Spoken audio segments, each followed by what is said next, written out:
Sir ನಮಸ್ಕಾರ sir. ನಮಸ್ಕಾರ sir. ನಾವು ನವಭಾರತ ಫರ್ಟಿಲೈಸರ್ ಅಂತೀವಿ, ಸಾವಯವ ಗೊಬ್ಬರ ಕಂಪ್ನಿ ಹುಬ್ಬಳ್ಳಿ ಆಫೀಸಿಂದ ಬಂದಿದ್ದೀವಿ. ಸರ್ ನಮ್ಮ ನವಭಾರತ ಕಂಪ್ನಿಯ ವಿಜಯ ಗುರುಮೆನ್ನು ಮತ್ತು ಜೇಮ್ಸ್ ಮಾರ್ಕೆಟ್ ಅಂತಕ್ಕಂಥ ತೊಗರಿ ಬೆಳೆಗೆ ಯೂಸ್ ಮಾಡಿದ್ರಿ. ಈ ನಮ್ಮ ಪ್ರಾಡಕ್ಟನ್ನು ಯೂಸ್ ಮಾಡಿದ್ರಿಂದ ನಮ್ಮ ಪ್ರಾಡಕ್ಟ್ ಏನೋ ತಾವು ಯೂಸ್ ಮಾಡಿದ್ರಲ್ಲ, ಏನೇ ಚೇಂಜಸ್ ಏನೇ ಬದಲಾವಣೆ ಆಗಿದೆ ಅಂತ ನಮ್ಮ ಎರಡು ಮಾತುಗಳು ನಮ್ಮ ಜೋಡಿ ಹಂಚ್ಕೊಳ್ಬೇಕು. ಅದಕ್ಕಿಂತ ಮುಂಚೆ ತಮ್ಮ ಹೆಸರು ತಮ್ಮ ಊರು ಒಂದು ಪರಿಚಯ ಮಾಡಿಕೊಡಿ ಸರ್. ತಮ್ಮ ಹೆಸರು ಸರ್? ನಾಗರಾಜ ರೆಡ್ಡಿ. ಊರು sir? Lives Rayadurga. Taluk sir? Kanigiri.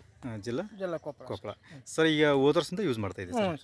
ಇದಕ್ಕಿಂತ ಮುಂಚೆ ಯಾವ ಗೊಬ್ಬರ ಏನೇನು ಯೂಸ್ ಮಾಡ್ತಿದ್ರಿ ಸರ್? ಯಾವ ಬದ್ಲಿ ಹೊಡ್ತಿದ್ವಿ ಸರ್. ಬದ್ಲಿ ಕಂಪ್ನಿ ಇಷ್ಟು ಕಾಪ್ ಬರ್ತದಲ್ರಿ. ಏನು ಚೇಂಜಸ್ ಆಗಿದೆ ಸರ್ ಅದಕ್ಕೆ ಇದಕ್ಕೆ ಇದು ಮಾಡಿದ್ರೆ? ಕಾಯಿನೂ ಏನು ಗಿಡಿ ಇಲ್ಲ, ಕಾಪುನು ಚೆನ್ನಾಗೈತಿ. ಕಾಪ್ ಸೆಟ್ಟಿಂಗ್ ಚೆನ್ನಾಗಿದೆ ಅಂತ ಹೇಳ್ತಿದ್ರಿ. ಈ ಎಣ್ಣೆ ಯಾವುದು James Bond kit, James Bond ವಿಂಜಮೇಲ್ ವಿಜೇತಾನ ಅಂತ ಪ್ರಾಡಕ್ಟ್ನ ಯೂಸ್ ಮಾಡಿದ್ರಿ.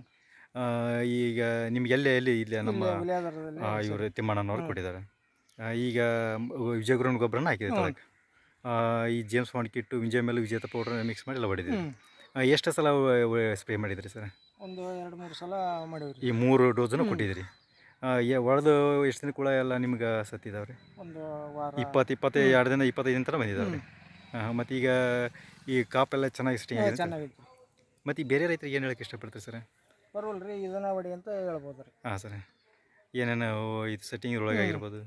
ಸೆಟ್ಟಿಂಗ್ ಅಂದ್ರೆ ಅದೆಲ್ಲ ಕಾಪು ಚಲೋ ಐತ್ರಿ, ಚೆನ್ನಾಗೈತೆ. ಕಾಯಿನೂ ಏನು ಎಲ್ಲ ಹುಳ ಏನಿಲ್ಲ. ಮಗ್ಗಿ ಗಿಡ್ಗಿ ಡಬಸ್ತೈತೆ. ಎಲ್ಲ ರೈತರು ಬಳಸ್ಬೋದು ಅಂತ ಬಳಸ್ಬೋದು, ಏನು ಎಫೆಕ್ಟ್ ಇಲ್ಲ. ಹಾಂ, ಕಾಪ್ ಸೆಟ್ಟಿಂಗ್ ಚೆನ್ನಾಗಿದೆ ಅಂತ ಹೇಳ್ತಾರೆ. ಓಕೆ ಸರ್, ನಮಸ್ಕಾರ, ಧನ್ಯವಾದ. ನಮಸ್ಕಾರ.